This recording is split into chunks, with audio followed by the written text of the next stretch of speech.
Serial ఆ ఆ అంతమే ఆరంభం. రచయిత్రి వేమూరి శ్రీలత గారు.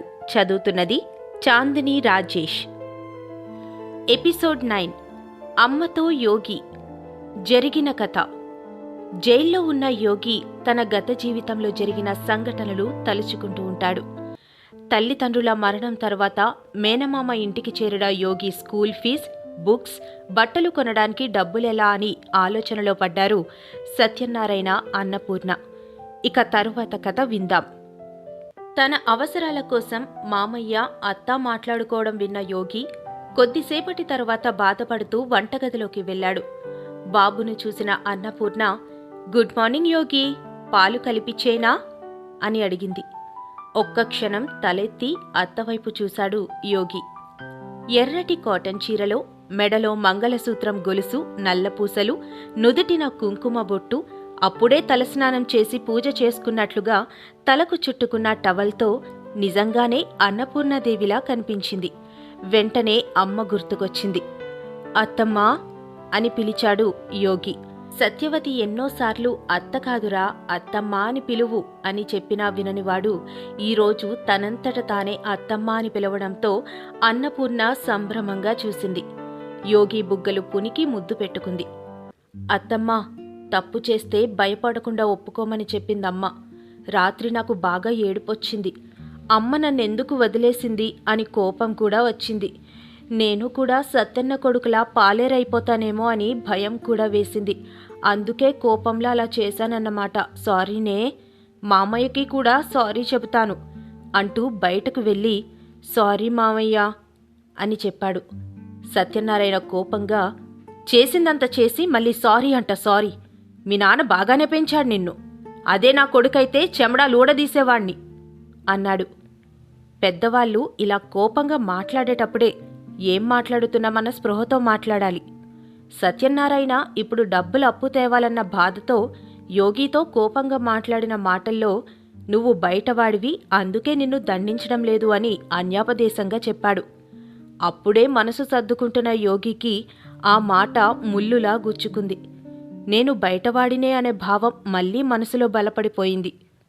కాలం చేసిన గాయానికి కాలమే మందు, మనిషి చేసిన గాయానికి మనసే మందు. కాలం చేసే మాయకు మనసు చేసే గారడి. ఆ రోజు వినయ్, శిరీష్, శ్రీవల్లిలతో కలిసి స్కూల్కి వెళుతుంటే యోగికి తనకు కూడా అందరూ ఉన్నట్లనిపించింది.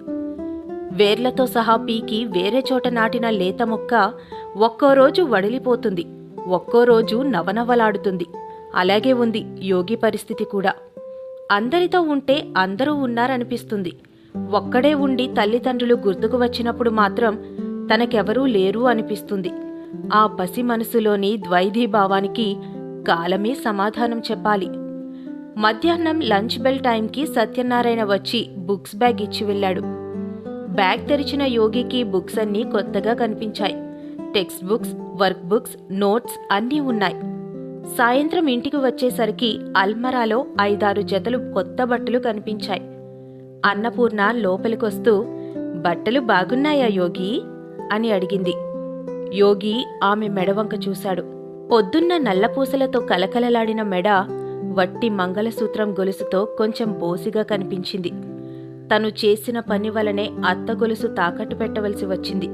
ఇంకెప్పుడు ఇలా కోపం తెచ్చుకోకూడదు అనుకున్నాడు యోగి. ఆ విద్య మహామహులకే సాధ్యం కాలేదని తెలియదు. పాపం ఆ పసి మనసుకు సాధ్యమవుతుందా? కాలం గడుస్తుంది. రోజులు గడిచిన కొద్దీ యోగి ఆ ఇంటితో బాగానే అలవాటు పడ్డాడు. యోగి ఆ నెల మంత్లీ టెస్ట్లో క్లాస్ ఫస్ట్ వచ్చాడు. యోగిని చూపిస్తూ, ఇంత దుఃఖంలో ఉండి కూడా క్లాస్ ఫస్ట్ వచ్చాడు, ఇతన్ని చూసి నేర్చుకోండి అని మిగిలిన పిల్లలకు చెబుతూ, వెరీ గుడ్ యోగి, ఇలాగే బాగా చదువు అన్నారు టీచర్. ఆ అటెన్షన్ యోగికి చాలా నచ్చింది. అప్పటి వరకు తల్లిదండ్రులు లేని పిల్లవాడని జాలిగా చూసిన పిల్లలే క్లాస్ ఫస్ట్ వచ్చాడని కొంచెం జెలసీగా చూస్తుంటే ఆ జాలి కన్నా ఈ జెలసీతో వచ్చిన గుర్తింపే ఎక్కువ సంతోషంగా అనిపించింది. ఇక అప్పటి నుండి క్లాస్ ఫస్ట్ స్థాయి నుండి దిగకుండా చదవడానికి ట్రై చేసేవాడు. యోగి స్కూల్ నుంచి వచ్చే దారిలో వీళ్ల వీధికి చివరగా ఒక పెద్ద బిల్డింగ్ యోగిని ఆకర్షించింది. అటూ ఇటూ సింహం బొమ్మలతో ఉన్న పెద్ద గేటు, ఎత్తైన ప్రహారీ నుండి బిల్డింగ్ లోపలెక్కడో కనబడుతూ ఉంటుంది. గేటు నుండి బిల్డింగ్ వరకు రాజమార్గం లాంటి దారికి ఇరువైపులా ఉన్న పెద్ద పెద్ద చెట్లు ప్రహారీ మీద నుండి దట్టంగా కనపడుతూ ఉండేవి. వీళ్లు ఉదయం 8 గంటలకు స్కూల్కి వెళ్లే టైంలో ఆ బిల్డింగ్ నుండి టెన్నిస్ రాకెట్ పట్టుకుని బయటకు వస్తూ చాలామంది కనపడేవారు.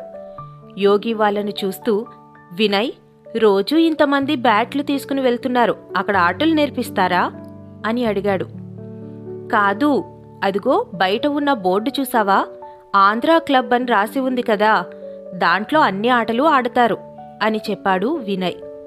మనం వెళ్ళి చూద్దామా అన్నాడు యోగి. లేదు, దాంట్లోకి వెళ్లాలంటే మెంబర్షిప్ కావాలంట, మన అంకుల్కి ఒక ఆయనకుంది, తీసుకువెళ్ళమని అడుగుదాం అన్నాడు వినయ్.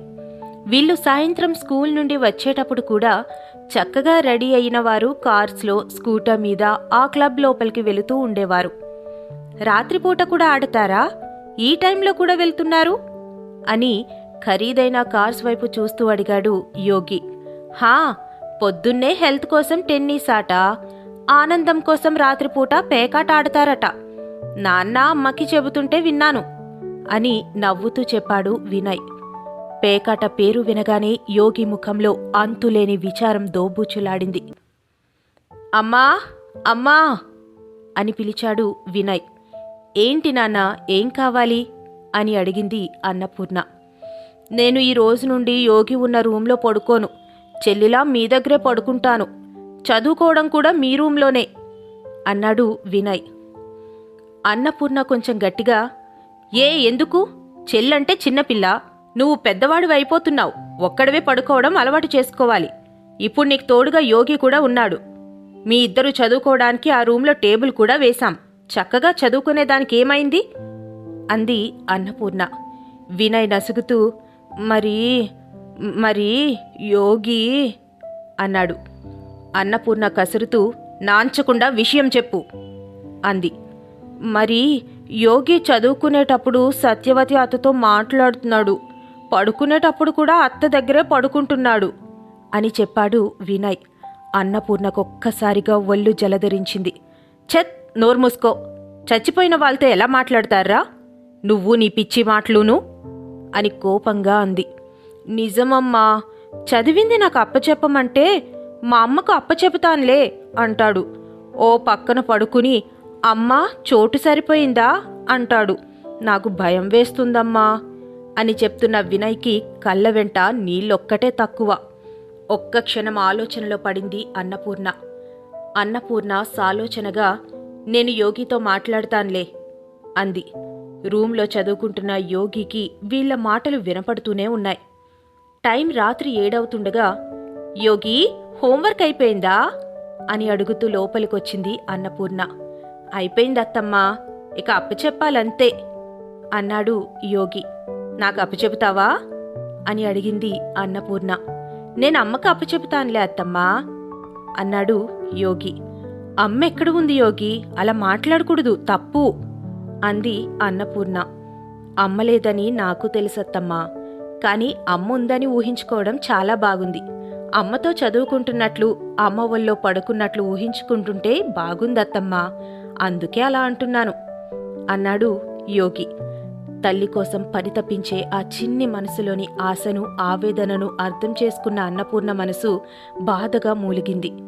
అది తప్పు అని చెప్పలేక, నీ ఇష్టం నాన్న అని చెప్పి బయటకొచ్చేసింది. ఆ రోజు నుండి వినయ్ కూడా అన్నపూర్ణ వాళ్ళ రూంలోనే పడుకోవడం మొదలుపెట్టాడు. యోగినొక్కడిని రూంలో వదలడం ఇష్టం లేని అన్నపూర్ణ యోగిని కూడా వాళ్ళ రూంలో పడుకోమంటే రానంటే రానని మొండికేశాడు.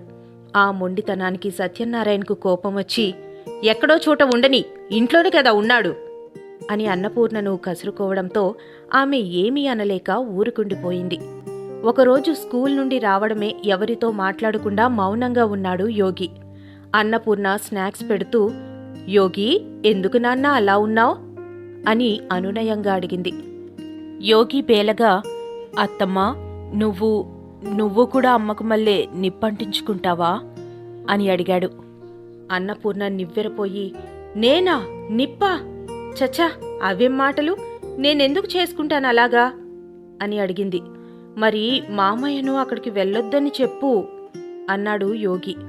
అన్నపూర్ణ ప్రశ్నార్థకంగా ఎక్కడికి అని అడిగింది. అదే పేకాటాడుతారు కదా, మా ఊర్లో మున్సబ్ గారి చావిట్లోకి మళ్ళేనే, ఇక్కడ ఆంధ్ర క్లబ్లో అన్నాడు యోగి. ఛా, మామయ్య అక్కడికెందుకు వెళ్తాడు? వెళ్ళడు. మామయ్య అసలు పేక ఆడాడుగా అంది అన్నపూర్ణ. ఇందాక వెళ్ళాడుగా మరి అన్నాడు యోగి. అన్నపూర్ణ అయోమయంగా ఎప్పుడు అని అడిగింది. నేను స్కూల్ నుండి వచ్చేటప్పుడు క్లబ్ లోపలికి వెళుతుంటే చూశాను అన్నాడు యోగి. అన్నపూర్ణ నచ్చ చెప్తూ, లేదు, పొలానికి కూలీలను మాట్లాడాలి, ఊరు వెళ్తున్నానని చెప్పారు అని అంది. నేను చూశానత్తమ్మా అని గట్టిగా చెప్పాడు యోగి. సర్లే, నేను అడుగుతాను, మామయ్య రాగానే నువ్వేమనకు అంది అన్నపూర్ణ. ఆ రాత్రికి సత్యనారాయణ ఇంటికి రాలేదు. ఒక్కోసారి పొలం పనులు ఉన్నాయని ఊరికి వెళ్ళి ఒక్కో రాత్రి అక్కడే ఉండిపోతాడు. అన్నపూర్ణ రాత్రంతా తనలో తానే, అప్పుడు కూడా ఇలా క్లబ్కే వెళ్లారా? ఈయన నన్ను మోసం చేస్తున్నారా? ఈ చిన్నపాటి సంసారంలో ఇలాంటి అలవాట్లు చేసుకుంటే ఎలా? నాశనమైపోయిన చెల్లెలు కుటుంబాన్ని చూసినా అర్థం కాలేదా? భగవంతుడా, ఇదేం పరీక్ష అనుకుంటూ ఆలోచిస్తూనే ఉంది. యోగి కూడా అత్తమ్మకు తోడుగా మెలకుగానే ఉన్నాడు. మరుసటి రోజు ఉదయమే సత్యనారాయణ ఇంటికి వచ్చేశాడు. భర్త రావడంతోనే, రాత్రంతా ఎక్కడున్నారు అని ప్రశ్నించింది అన్నపూర్ణ. యోగి చెప్పినట్లుగా సత్యనారాయణ పేకాట ఆడడానికి ఆంధ్ర క్లబ్కి వెళ్ళాడా? తల్లి తనతోనే ఉంది అని యోగి ఊహించుకోవడం అతడిలో ఏ మార్పు కారణం కాబోతోంది? యోగి పెరుగుతున్న పరిస్థితుల కారణంగా అతను తీసుకోబోయే నిర్ణయాలు ఏమిటి? ఈ ప్రశ్నలన్నింటికీ సమాధానాలు తెలుసుకోవాలంటే వింటూనే ఉండండి ఆ అంతమే ఆరంభం, మీ తపస్వి మనోహరం ఆడియో స్టోరీస్లో.